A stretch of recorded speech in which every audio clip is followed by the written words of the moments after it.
Bismillahirrahmanirrahim. Saya akan lihat tugas yang sudah saya nilai sebenarnya ini ya. Cuman saya ingin mereview sebentar ya. Bapak Ibu sudah melihat ya? Kelihatan? Jelas? Sampun, Pak. Oke, suara saya jelas Bapak Ibu? Sampun. Oke, siap. Terima kasih. Nah, jadi saya ulangi lagi Bapak Ibu ya, bahwa dalam analisa SWOT itu ada kemudian, aduh, kenapa ini? Oh, sebentar. Saya harus tutup aplikasi-aplikasi yang tidak perlu ini ya.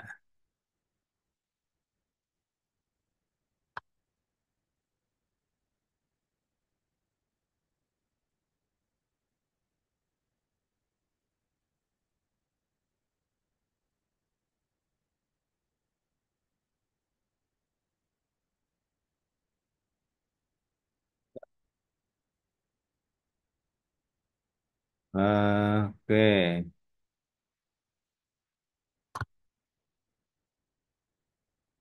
Nah, jadi ada kekuatan, kemudian kelemahan. Nah, dua hal ini Bapak Ibu arahkan pada aspek internal sekolah. Peluang dan ancaman ini aspek eksternal sekolah. Ya. Nah, saya lihat di sini kalau kekuatan dan apa ya kelemahan umumnya sudah tepat ya, sudah tepat. Nah, cuman kemarin ya ada yang saya berikan masukan, ini sudah benar. Tingkat kualitas masih sedang oke. Keikutsertaan guru dalamnya masih rendah, harusnya ditambahkan. Ini kenapa? Keikutsertaan ini kan kurang masih rendah misalnya gitu. Atau tidak tidak bisa rutin misalnya atau berkala lah, misalnya begitu. Kelengkapan yang dapat mendukung belum maksimal, misalnya begitu ya, tidak akan menjadi lebih baik, tidak begitu. Kemudian kesadaran warga terhadap budaya 5S masih rendah. Nah, ini kan belum ada. Ini kenapa kesadarannya? Jadi harus di, diperjelas gitu ya, diperjelas itu supaya lemahnya itu yang bagaimana kan gitu ya. Nah, kita masuk ke bagian peluang ya. Sebentar nih, kayaknya saya matikan aja biar nggak centang-centang ya.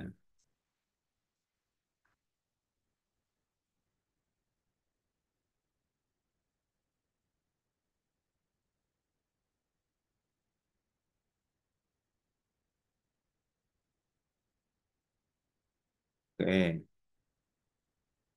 Nah, jadi ini yang terkait peluang dan ancaman itu arahkan dari luar ya. Misalnya lokasi peluang, lokasi yang berdekatan dengan kantor desa. Oke, ya. Kemudian alumni yang memiliki kemudian tinggi di sekolah. Kalau alumni ini dianggap pihak luar, oke, boleh lah gitu ya. Lingkungan sekitar sekolah yang masih banyak terdapat lahan pertanian, oke, ya. Nah, cuman ini apakah hanya tiga ini? Saya kira kan mungkin banyak ya. Misalnya apa? Kalau dianggap dana BOS itu sebagai peluang, ya, dana BOSDA itu bisa dimasukkan. Dukungan pemerintah terhadap apa itu penganggaran sekolah misalnya lah ya, itu. Atau mungkin di situ ada eh, apa ini lingkungan sekitar sudah ya lingkungan. Mungkin lokasi ini oke lah, dia di tempat yang strategis ya. Dan alumni. eh Apalagi kira-kira ya. Misalnya katakanlah banyaknya apa ya, banyaknya industri gitu ya, banyaknya industri atau UMKM yang itu berpotensi memberikan CSR misalnya begitu ya. Gitu. Jadi perlu digali ya semaksimal sebanyak mungkin yang itu memang bisa menjadi peluang. Kemudian ancaman gitu ya. Ancaman penggunaan telepon genggam. Beberapa media sosial ini kan saya kira bisa menjadi satu ya. Jadi ancamannya apa? Kemajuan teknologi yang belum menemukan bagaimana cara mengendalikan pemanfaatannya di kalangan siswa misalnya begitu atau di kalangan masyarakat. Jadi ini sebenarnya bisa jadi satu. Kemudian pengaruh negatif ini bisa juga lingkungan yang memiliki pengaruh negatif yang besar seperti apa gitu ya, boleh ya. Nah, boleh juga misalnya nih yang termasuk ancaman mulai banyaknya sekolah-sekolah baru yang memiliki fasilitas lengkap misalnya begitu, yang memiliki keunggulan itu juga termasuk ancaman ya. Misalnya gitu, banyaknya berdiri sekolah baru atau lembaga pendidikan baru. Oke ya. Jadi ini sekali lagi nanti Bapak Ibu mohon diperhatikan. Kemudian kita ke visi. Saya mungkin perlu apa ya, apa ya, menggarisbawahi bahwa kalau misi itu biasanya menggunakan kata kerja ini, me apa ya itu. Ini visinya ini saya nggak tahu mungkin mungkin loh ya mewujudkan peserta didik yang beriman berarti mungkin ini ada kata mewujudkan mungkin kalau peserta didik yang beriman ini kan nggak jelas apa maksudnya ya itu. Jadi kalau kalau visi ini oke lah visi ini ya. Nah, misi ini oke dia menggunakan kata kerja. Nah tujuan itu kemarin saya sampaikan kan bisa menggunakan kawalan ya terwujudnya. Kalau ini mencintai dan memiliki kehadiran ini eh, akhirnya nanti kalau menggunakan kata mau ini bisa mengarah ke misinya ya. Jadi tujuan itu mungkin terwujudnya peserta didik yang mencintai lah, misalnya begitu ya, mengekspresikan bangga dari diri sendiri, misalnya terciptanya rasa apa bangga, nah misalnya begitu ya. Jadi digunakan kata itu akan lebih mudah ya kita apa membacanya gitu ya. Baca, oh ini tujuannya adalah ini, terwujudnya, tercapainya gitu ya.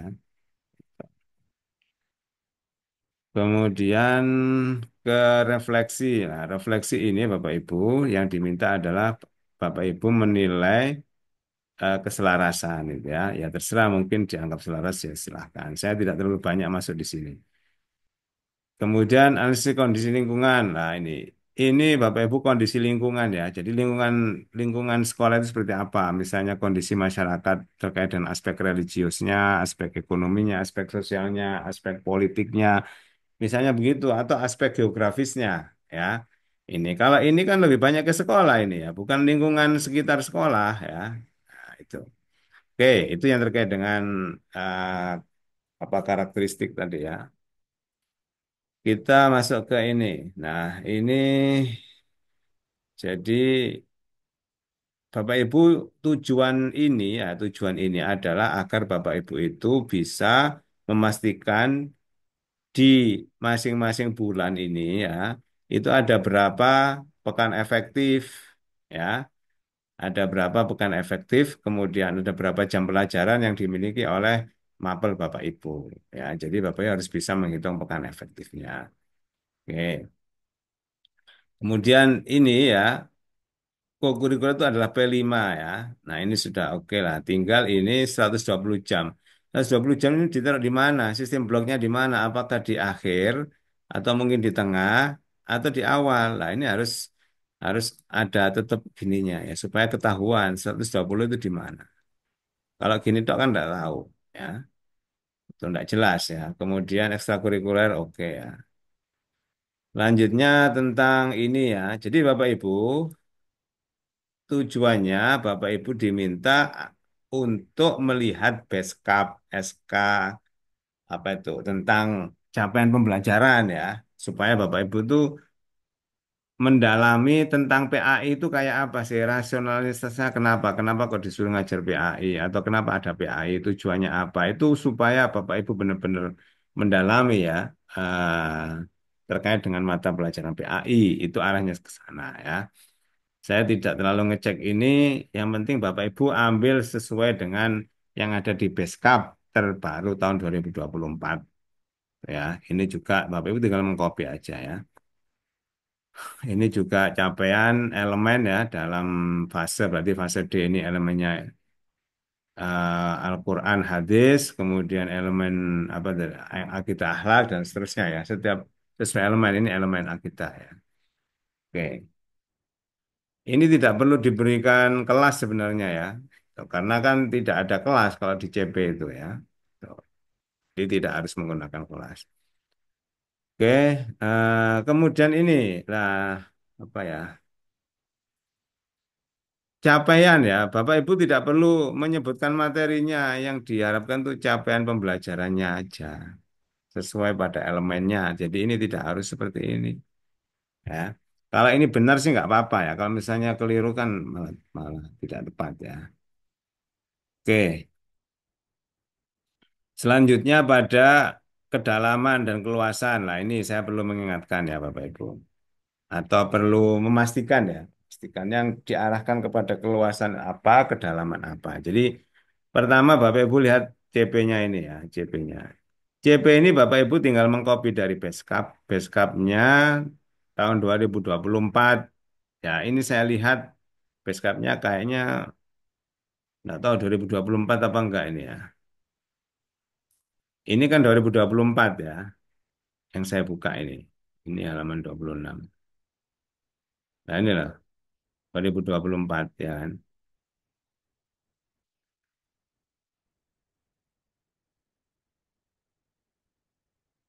Tanggalnya 2024.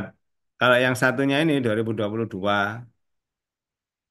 ya, 2022. Lah itu sama tentang apa? Tentang eh, apa nih? Capaian pembelajaran ya, tapi yang dipakai yang 2024 itu ya. Nah, jadi Bapak Ibu pakai yang itu, yang 2024. Kita lihat sekarang pada fase D ya. Ini fase A, B, C, D. Nah, fase D nih, perhatikan ini. Peserta didik memahami ayat Al-Quran tentang dan hadis tentang iman, takwa, toleransi.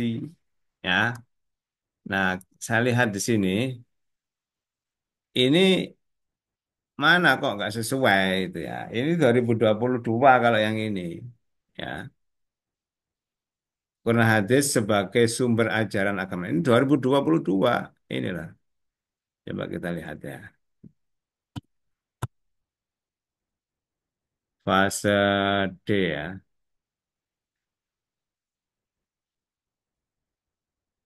Nah, ini kan memahami definisi sebagai sumber pelestarian alam lingkungan ya moderat itu di 2022 ini 2022 ya. Jadi yang dituliskan ini 2022 padahal sudah ada 2024 ya. Ini kan 2020 tadi tentang ini ya Al-Quran itu sebagai sumber ajaran agama Islam. Kalau yang 2024 ini ya tentang iman, takwa, toleransi. Nah, jangan sampai salah ya. Itu. Oke, nah eh taruhlah misalnya ini anggap aja ini benar ya misalnya. Nah, kalau keluasan Bapak Ibu ya, keluasan itu Bapak Ibu sebutkan pokok-pokok bahasan yang ada di sini. Pokok bahasanya itu kan memahami definisi Quran dan hadis Nabi, ya kan? Itu. Atau mungkin kalau mau dibedakan berarti yang kedua memahami yang pertama itu Al-Quran Al-Quran dan hadis Nabi sebagai sumber ajaran agama Islam ya. Ini yang pertama. Yang kedua, pentingnya pelestarian alam ya dan lingkungan. Nah, sebenarnya ini ada dua. ya, keluasannya. Jadi definisi Quran dan hadis sebagai sumber ajaran agama Islam. Yang kedua, pentingnya pelestarian lingkungan sebagai bagian ajaran agama. Jadi ada dua lah. Kalau ini tentang pelestarian alam, ini kan berarti yang kedua. Ya, kemudian ini tentang apa ini? Ini sama dengan yang atas kan, berarti kan tentang pelestarian alam ya, tentang yang Quran hadis sebagai sumber ajaran mana? Belum ada di sini. Berarti ini masih sama dengan ini. Satu dua ini masih sama. Yang pertama ini belum ada, ya. Nah, itu keluasannya. Nah, nanti di sini perlu apa? Dirinci. Kalau misalnya di awal tadi adalah apa itu definisi Quran dan hadis sebagai sumber ajaran. Nah, nanti dirinci ini apa? Misalnya apa? Memahami definisi Quran atau Quran dan hadis. Yang kedua, apa? Mengidentifikasi kedudukan Al-Quran dan hadis sebagai sumber ajaran agama Islam. Ya, yang ketiga apa? Misalnya begitu ya. Nah, jadi dari satu pokok bahasa itu bisa dirinci macam-macam, ya. Itu. Nah, kalau yang ini eh, tentang pelestarian alam dan lingkungan itu ya. Nah, nanti ini kan global tadi ya, global. Nanti bisa, misalnya di sini Bapak Ibu rinci ada Arum, ada Ibrahim, ada Zuhruf, ada hadis apa tentang pelestarian alam. Ya, jadi nanti bisa banyak yang itu nanti tetap merujuk kepada pelestarian alam. Boleh kontennya yang banyak, boleh misalnya eh, apa ya kompetensinya, misalnya membaca, menghafal, itu bisa membaca surat apa tadi yang mau dirinci di situ ya, atau menghafal surat apa. Nah, jadi seperti itu. Ini tentang sikap moderat ya. Moderat ini dapatnya dari mana? Di sini kan nggak ada ini, ya. Ini loh nggak ada. Ini yang ada definisi Quran dan hadis dan pelestarian alam. Moderat nggak ada. Lah ini ngambil dari mana moderat? Nah, itu berarti nggak sesuai dengan CP-nya, ya. Tuh. Kalau yang moderat tadi itu kan yang mana ya? Yang sebenarnya ada ya, ada ini kayaknya. Oh, ini ada moderat, cuman nggak disebutkan sama ini yang nulis ya. Harusnya di sini kan ada tentang moderat, tapi nggak dituliskan. Kalau aslinya itu ada ini.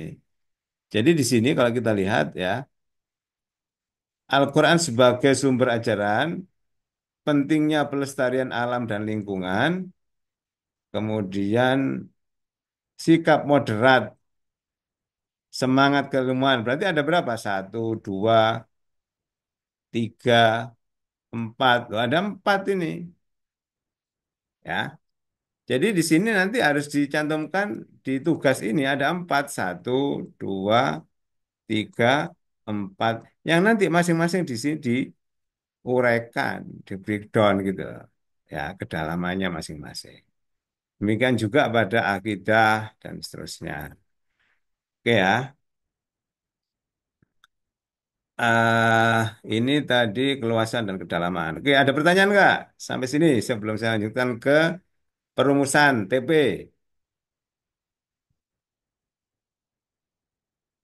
Sudah paham ya? Lanjut, Bapak. Oke, saya lanjutkan.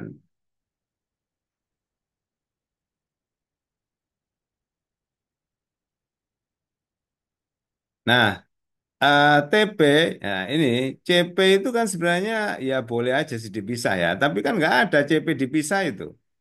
Jadi CP ini Bapak Ibu tinggal mengambil apa adanya aja ya. CP-nya itu kan ini. Nah inilah, ya tidak harus di apa. pisah-pisah ya. Tapi kalau mau dipisah ya enggak apa-apa ya. Nah ini kan jadi satu ya. Nah, tapi di sini mana tadi? Ini dipisah. Padahal satu apa? Satu elemen. Ya, ya nggak apa-apa mau dipisah sih. Oh, ini kurikulum merdeka ya. Tapi mungkin ya kita mengikuti apa yang ada di SKP-SKP itu kan jadi satu ya. Nah, tapi nggak apa-apa seandainya Bapak Ibu mau misal, yang penting itu pemisahannya benar ya. Sekarang coba perhatikan di sini. Ini CP-nya tentang pelestarian alam ya, kemudian moderat. Nah, padahal kalau kita lihat CP-nya itu ya, ini itu tidak hanya pelestarian alam dan moderat, tapi juga ada semangat keilmuan, ada apa? Definisi Al-Quran. Lah, ini di mana? Ini kok nggak muncul? Harusnya kan itu tadi utuh ya, ada empat. Nah ini adanya ada dua. Itu. Nah setelah kita katakanlah ini ya CP-nya ya. Nah kita merumuskannya yang pertama itu mengambil langsung dari sini. Berarti ya misalnya melalui model problem based study memahami kandungan arum tentang pelestarian alam. Oke ya, langsung dijabarkan suratnya boleh silahkan ya. Tuh.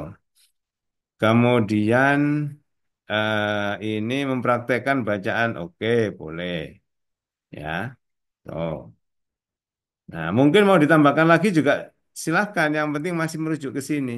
Kalau ini kan mempraktekkan hukum bacaan, ya mungkin ini bisa menghafal, misalnya begitu, silakan aja menghafal surat-surat ini ya, ayat-ayat ini. Ya, nah yang berikutnya sikap moderat berarti di sini. eh tentang sikap moderat pada ayat ini, oke silahkan. Ya, ini juga tentang tajwid, oke boleh ya. Mungkin ditambahkan lagi, ya, apa misalnya mengidentifikasi atau mempraktikkan misalnya ya, mempraktikkan apa itu tentang sikap moderat. Ya berarti nanti kan itu ada kegiatan pembelajaran yang bagaimana mengarahkan pada mempraktikkan. Kalau misalnya bisa membaca ya berarti ada kegiatan yang bisa membaca. Kalau menghafalkan ya ada nanti benar menghafalkan. Nah, jadi Bapak Ibu ini terserah mau menambahkan tujuan pembelajaran apa ya. Tuh, yang penting tetap merujuk ke sini. Oke ya. Nah, kemudian ada kompetensi dan lingkup materi. Ini kemarin juga saya sudah jelaskan ya. Jadi dari CP ini Bapak Ibu ambil kompetensinya. Kompetensi itu apa sih? Kompetensi itu kata kerjanya.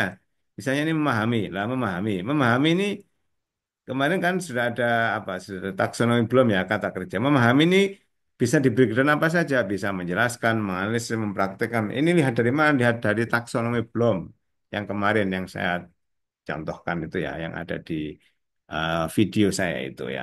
Nanti mungkin bisa saya kirim lah kalau Bapak Ibu belum dapat.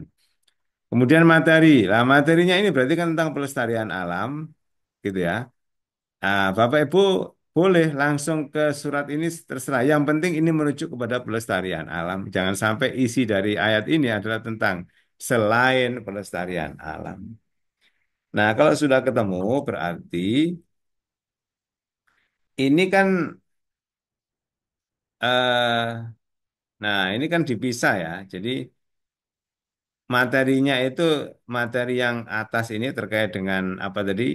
Pelestarian alam, yang bawah ini terkait dengan apa? Sikap moderat. Nah, cuman ini sudah dituliskan ayatnya silahkan nggak apa-apa.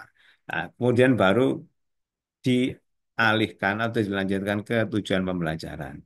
Nah, tujuan pembelajaran nanti menggunakan kata yang ada di sini dikaitkan dengan materinya. Misalnya ini menjelaskan, nah, ini kan menjelaskan ya. Kemudian kandungan arum di sini ada arum. Oke, dan hadis, oke misalnya ini hadis ya. Tuh. Di sini kan harusnya ada hadis ya, hadis tentang pelestarian alam. Ditambahkan di sini. Jadi tidak ujuk-ujuk muncul ada di sini, tapi di sini nggak ada. Oke ya. Nah, yang eh, lintas elemen ini, lintas elemen. Lintas elemen itu ini Bapak Ibu tuliskan semua ya. Ya, elemen Quran, akhlak, akhlak. Ini nomor ini kan mungkin maunya dibuat, oh ini satu TP gitu ya. Contoh ini misalnya menggabungkan elemen Quran dan akhlak.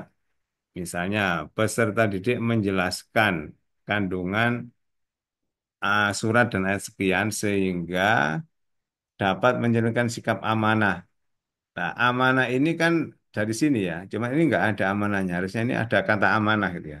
Jadi dapat menjelaskan tentang ini agar siswa memiliki apa mampu melakukan verifikasi. Misalnya begitu. Nah, ini berarti menggabungkan antara ini dengan ini. Gitu. Ya. Oke. Misalnya ini fikih dengan akhlak ya. Pesannya tidak menjelaskan konsep muamalah. Ini kan menjelaskan atau memahami ya. Itu sekaligus menumbuhkan sikap jujur amanah. Mana jujur amanah ini? Nah, ini kan tabayun ini harusnya bukan jujur amanah sehingga dapat apa? Mempraktekkan atau dapat memiliki perilaku tabayun misalnya begitu ya. Dalam bermuamalah misalnya. Boleh saja, yang penting relevan ketika menggabungkan itu ya. Itu. Contoh ini SKI dengan akidah ya. Akidah rukun iman ini tentang akhlak mulia. Dapat menceritakan kemasan ya. Terus dalam kehidupan di kita. Lah ini mana ini? Penggabungkannya rukun imannya mana? Belum ada ini. Misalnya peserta didik mampu gitu ya menghayati peran sehingga terwujud rasa keimanan terhadap 6 rukun iman. Nah, itu baru bisa karena menggabungkan ini dengan ini. Itu ya. Oke, untuk ATP itu mungkin ini tidak perlu disebutkan lah ya pertemuan. Hanya disebutkan TP-nya saja. Apakah TP-nya itu urut sama dengan ini atau berbeda? Mungkin ada yang ini taruh pertama, ini taruh nomor berapa, itu aja ya. Nah, kemudian tuliskan berapa waktu yang dibutuhkan untuk satu TP ini. Misalnya ini dua ini dua apa ya? Dua pertemuan ya, kali masing-masing pertemuan 3 jam pelajaran. Ya, oke ini yang terkait dengan tugas LK 1. Saya akan ke LK 2 yang saya sudah download ya beberapa. Saya langsung aja cek tugas LK 2. Bisa dipahami tadi ya Bapak Ibu ya, sudah tidak ada yang perlu ditanyakan lah yang LK 1.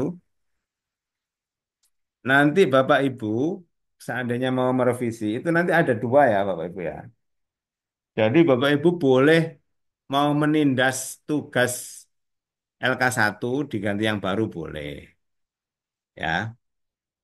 Bapak Ibu boleh juga naruh di bagian revisi kan ada menu revisi ya.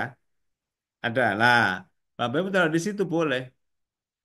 Ya, bedanya apa? Bedanya kalau misalnya Bapak Ibu upload di yang pertama menindas, maka berarti itu kan kalau itu perbaikan berarti kan ada hal yang baru yang kemudian saya bisa menilai kalau itu memang ada perbaikan bisa jadi lebih baik itu ya.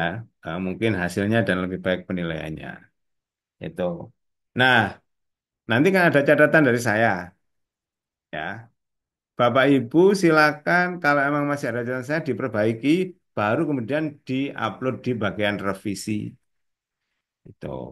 Seandainya Bapak Ibu yang tugas kemarin tidak memperbaiki, tidak apa-apa.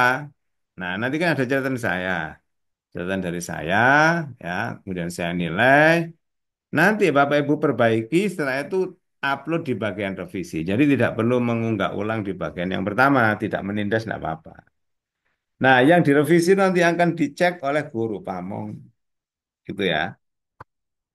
Oke, saya lanjutkan. Untuk LK 2 ya. Nah, LK 2 ini Bapak Ibu diminta untuk mengembangkan bahan ajar ya. Kita lihat yang sudah diunggah.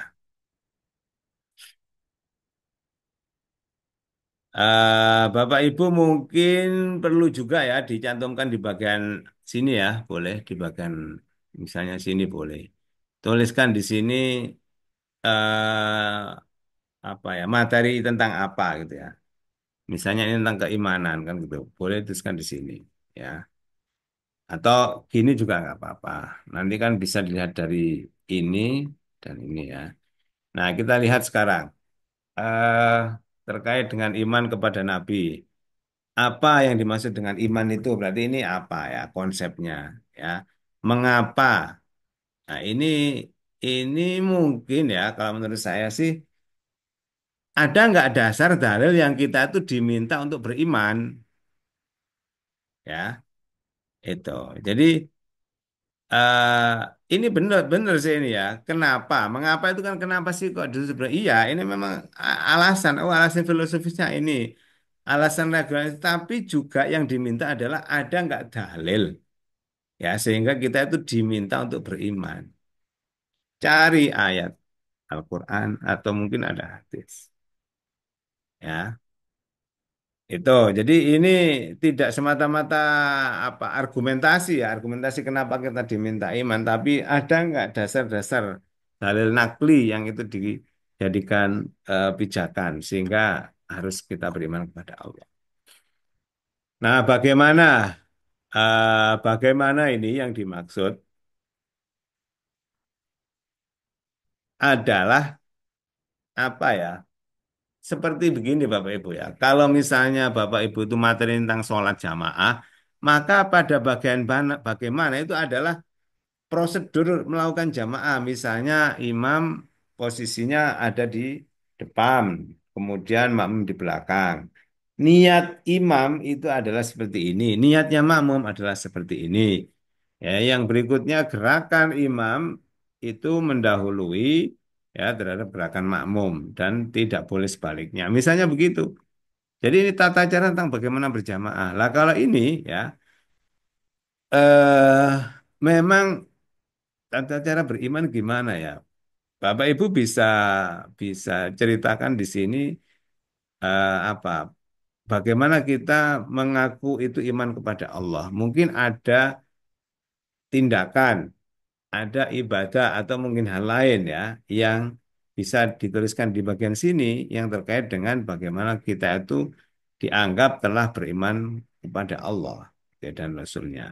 Jadi bukan misalnya ini kita menjelaskan iman kepada Nabi dan Rasul itu apa tugas enggak ya itu ya jadi bagaimana yang tadi itu kalau misalnya yang paling gampang contoh zakat berarti bagaimana prosedur orang berzakat ya ini kemudian untuk apa ini hikmah sudah oke saya kira ya nah ini yang terkait dengan pengembangan bahan ajar oke. Yang kedua oh saya coba lihat yang lain dulu ya supaya nanti fokus ya. Ini adalah dari siapa ini tadi? Pak Abdullah kalau nggak salah ya.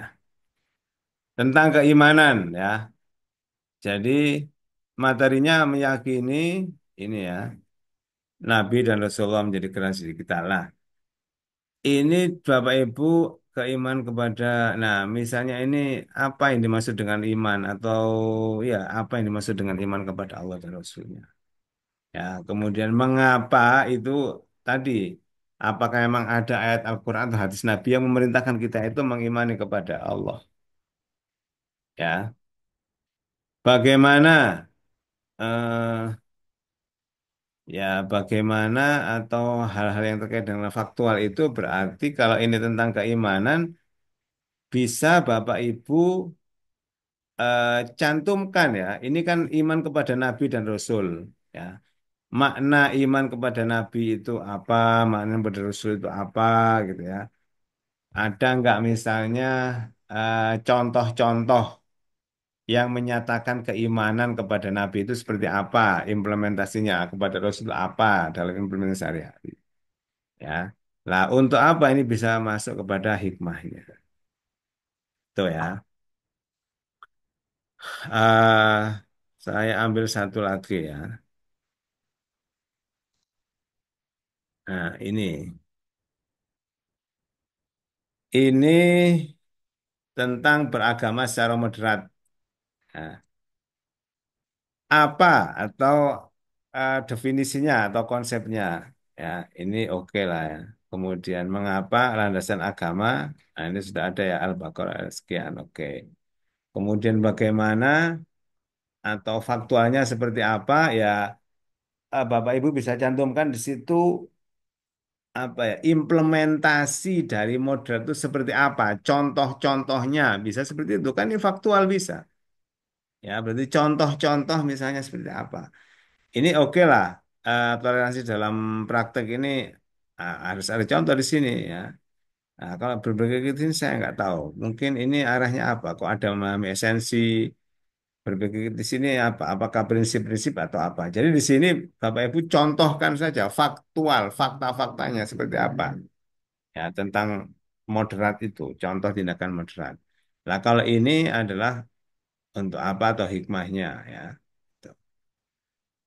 Oke, ini pada pengembangan materi ya untuk tabel yang pertama. Nah, tabel yang kedua, ada pertanyaan Bapak Ibu? Sudah jelas? Gampang kan? Ini gampang, nggak perlu saya jelaskan dulu, sudah benar. Kecuali pada prosedur tadi itu. Saya coba cari yang fikih, ada nggak yang fikih ya? Mungkin kalau yang fikih itu lebih mudah ya.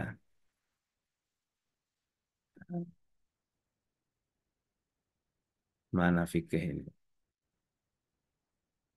Nggak ada yang fikih.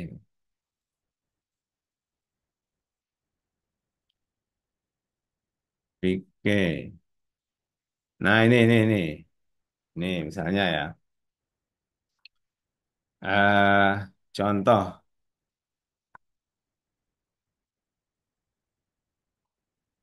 tentang sholat dan zikir, ya, sholat dan zikir.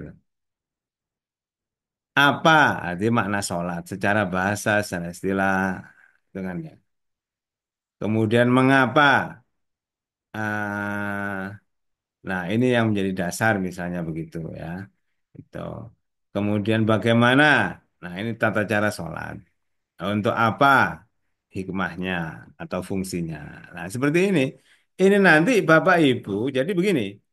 Kolom-kolom ini itu membantu agar Bapak Ibu itu mengembangkan materinya itu tepat gitu loh ya.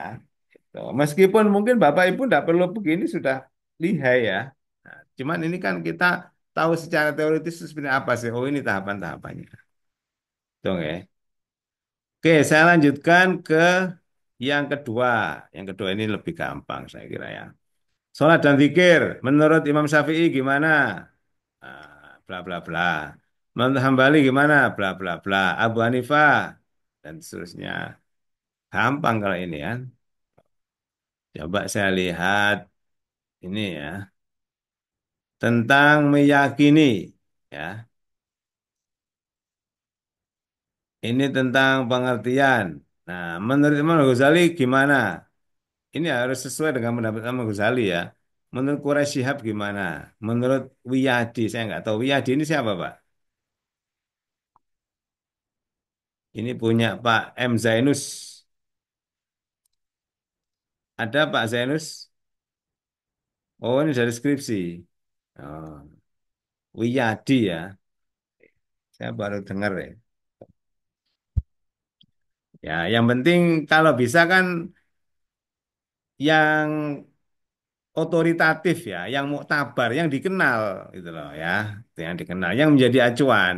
Kalau yang menjadi acuan ya nggak usah kan, itu nggak menjadi pedoman. Yang kita pakai selama ini di sini kan imam empat, yaitu ya. Kalau Bapak Ibu mau ambil imam yang nggak ada di sini, apa nanti diajarkan? Enggak kan? Misalnya ada imam apa ya, Hanabilah, bukan Imam Hambali ya, tapi Imam Hanabilah. Itu kan tidak dikenal di sini. Yang dikenal di sini kan empat mazhab itu. Lah kalau Bapak Ibu mau ajar ke anak-anak buat apa? Kan nggak terpakai. Iya kan? Sama dengan misalnya tentang zakat. Bapak Ibu mau terangkan zakat onta. Siapa mau yang zakat onta di Indonesia? Ada nggak? Nggak ada.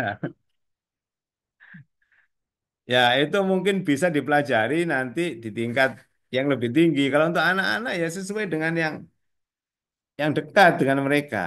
Ya, tidak perlu yang jauh gitu ya. Kalau misalnya mereka tinggalnya itu di pertanian, ya zakat pertanian didahulukan. Kan begitu ya. Oke.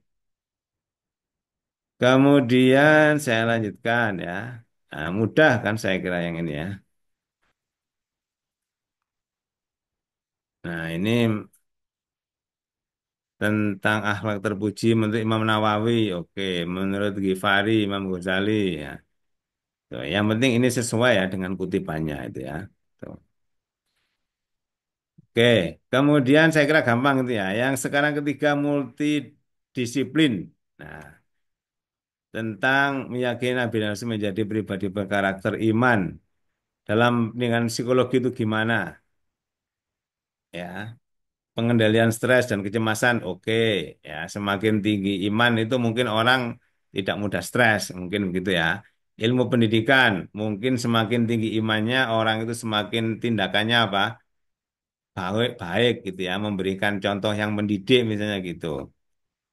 Dari sisi ilmu sosial, mungkin orang imannya semakin tinggi itu kehidupan sosialnya juga bagus, bertetangga, bersosial dan sebagainya. Misalnya seperti itu ya. Tuh, tentang sifat sidik. Nah, ya. Nah, jadi saya kira ini mudah. Lah ini nanti Bapak Ibu bisa digunakan untuk apa? Materi pembelajaran selama itu relevan. Kalau ini misalnya nggak relevan, contoh untuk anak SD kan nggak perlu dikemukakan macam-macam mazhab, ya. Nggak perlu, ya salah satu aja yang diambil sebagai pijakan. Itu. Kalau multidisiplin mungkin ya, untuk kelas 5 kelas 6 masih bisa lah. Puasa menurut ilmu kesehatan apa? Oke. Puasa menurut ilmu psikologi apa? Oke. Tapi kalau untuk anak kelas 1 2 kan tidak perlu dulu. Ya. Nah, itu Bapak Ibu ada pertanyaan silahkan tentang LK2 atau mungkin LK1. Kalau tidak ada nanti kita bisa ke LK3 yang Bapak Ibu kerjakan besok. Silakan.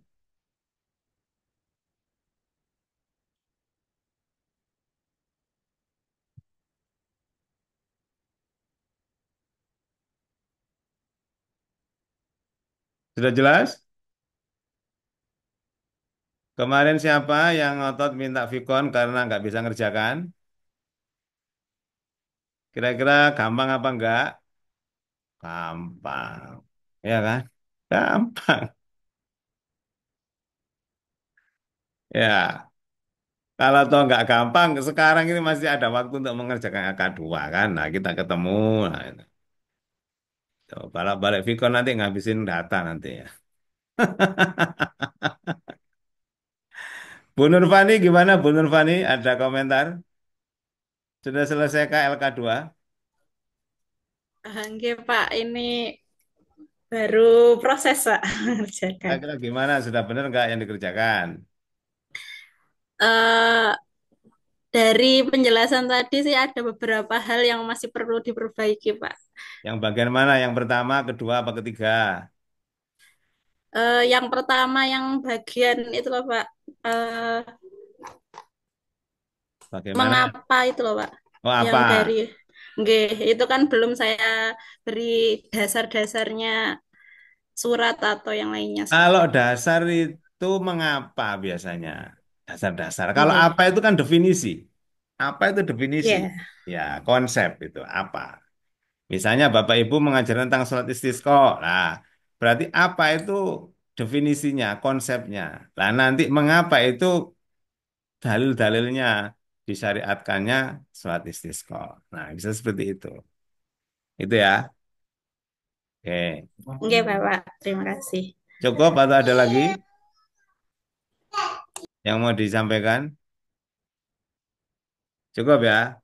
Oke, Bu Miftahul, gimana Bu Miftahul? Ada komentar? Iya Pak, terima kasih. Untuk uraian yang di LK2 tadi kan ada bagian materi dan submateri. Untuk submaterinya itu kita langsung ambil misalnya kayak saya tadi kan beriman kepada Nabi dan Rasul, hanya cukup dituliskan seperti itu atau perlu kita urai. Jadi materinya nanti untuk beriman ini kita buat sub-subnya apa dulu misalnya pengertian atau mungkin tugas, kisah, sifat dan sebagainya gitu atau pripun Pak? Kalau ada subnya boleh. Misalnya gini, misalnya materi Bapak Ibu tuliskan beriman kepada Allah dan Rasul. Berarti kan subnya kan berarti pertama beriman kepada Allah ya kan itu. Nanti sub kedua beriman kepada Rasul kan gitu. Kalau misalnya Bapak Ibu hanya satu beriman kepada Allah toh misalnya. Kalau dipandang itu ada sub yang memang perlu, silahkan dituliskan. Kalau enggak ya enggak usah, enggak apa-apa. Itu ya. Itu tergantung kebutuhan, sesuai dengan kebutuhan.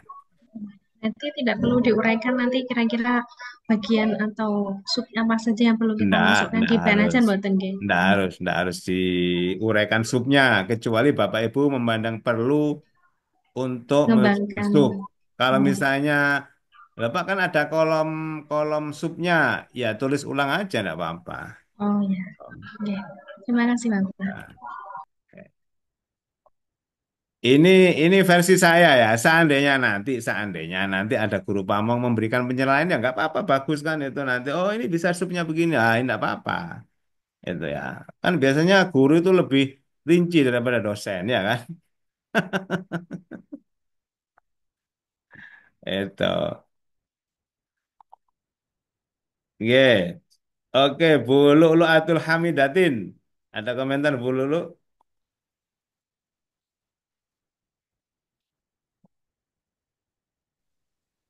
Sementara cukup, Pak. Cukup. LK Sudah kula selesai yang mohon, Pak, kedua kan ya? dikoreksi. Gimana? LK saya nyuwun tolong masukannya. Yang pertama apa yang kedua? Yang kedua, Oh, yang kedua. Yang kedua itu tadi, mana tadi ya? LK yang kedua.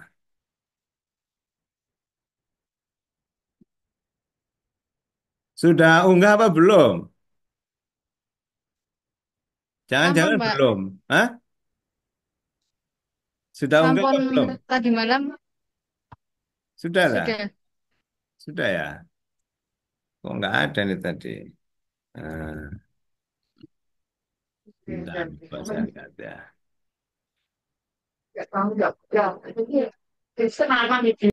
Oh, ini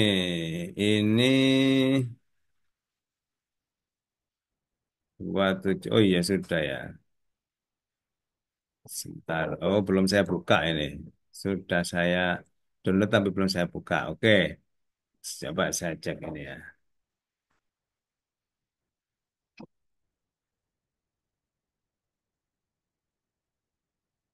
Nah, ini ya tentang rukhsah sholat gitu ya. Ah, rukhsah adalah keringanan, oke ya. Rukhsah puasa, oke. Kemudian mengapa? Ini dasar ya, oke. Bagaimana? Nah, ini cara meringkas. Berarti ini tata cara apa? Jamak dan kosor ya, mungkin begitu ya. Nah, untuk apa ya? Saya kira ini sudah sesuai lah. Secara ringkas itu mungkin sudah sesuai ya. Tinggal nanti ini kan bagaimana ini? Oh, ini macam-macam ya. Kalau misalnya, tapi ini tata cara, ini tentang sholat jamak dan qasar apa enggak, Bu Lulu? Oke, Pak. Tapi di buku tidak disebutkan tata caranya, hanya penjelasannya, ngoten. Sekarang menurut panjenengan itu perlu apa enggak untuk diajarkan? Oke, perlu. Nah, berarti ditambahkan ya. Itu. Oke. Jadi kalau menurut saya kan rukhsah itu macam-macam. Rukhsah ini kan ada dua ya. Maksud saya begini, ada tata cara, misalnya orang yang apabila tidak bisa sholat berdiri, duduk, kan ada ya. Ya. Itu ada nggak tadi, Bu Lulu? Kalau kalau di buku tidak ada, Pak. Penjelasannya hanya meringkas dan menjamak sholat. Nuwun. Nah, sekarang itu kan perlu menurut saya ya tata caranya.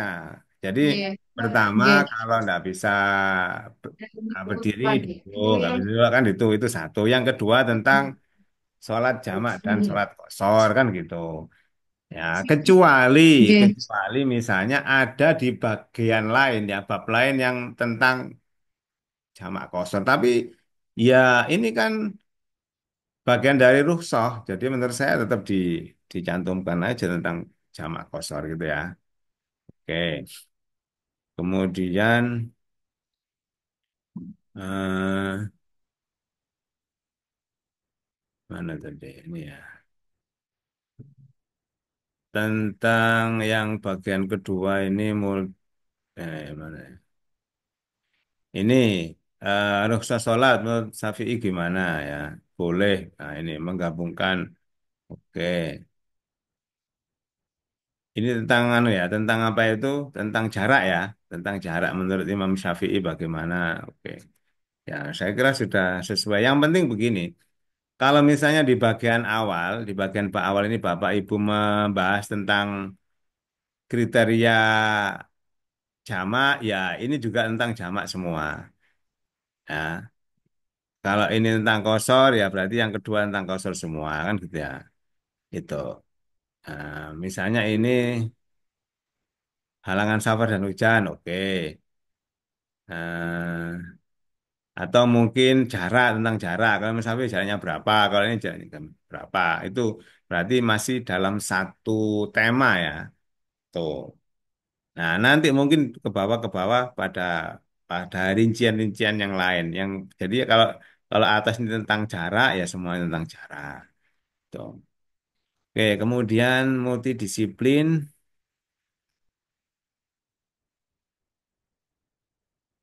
ilmu sosial, kesehatan,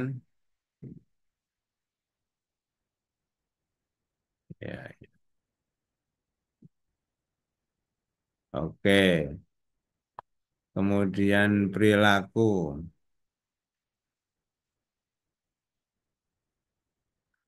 iya bisa juga ya. Cuman ini kan kaitannya dengan tidak bisa berdiri untuk orang yang sakit boleh menjamak sholat ya. Oh iya, tidak hanya soal berdiri dan duduk ya. Itu memang bisa berarti ya orang yang sakit bisa menjamak ya meskipun tidak sedang bepergian kan. Begitu ya Bu Lulu ya. Oke. Bisa ya. Kemarin saya baca ngoten. Oh iya ya. Oke. Ya. Kalau ini sekilas sudah sesuai ya. Yang penting tadi itu kalau ini membahas tentang rukhsah apa menjamak ya berarti ini menjamak. Kalau rukhsahnya itu berdiri dengan duduk dan seterusnya berarti sama itu aja supaya dalam satu kolom ini ke kanan ini dari sini ke sini itu sama ya itu tidak misalnya ini tentang berdiri diganti duduk ini kok tentang menjamak. Nah, kan kan berbeda meskipun sebenarnya intinya sama ya tentang keringanan ya tentang keringanan tapi kan berbeda ya. Kalau berdiri dengan dua itu kan terdapat faktor kesehatan. Kalau ini kan terdapat faktor apa? Waktu, efisiensi waktu ya, kerepotan waktu. Nah, itu kan bedanya di situ. Itu. Oke ya. Sudah bisa dipahami ya untuk yang kedua ini, Bapak Ibu, kalau misalnya tugas yang sudah diupload atau yang sedang mengerjakan LK2 silakan disesuaikan dengan yang seperti ini tadi. Gitu, oke? Masih ada pertanyaan tentang LK2 atau LK1 tadi? Bu Iis, ada pertanyaan? Insya Allah sudah, Bapak. Sudah. LK2-nya sudah selesai belum? Dereng. Belum. Masih proses, Bapak. Proses. Oke. Siap. Kita lanjutkan yang LK3 besok ya. J. Oke, saya ganti dulu ininya, rekamannya ya.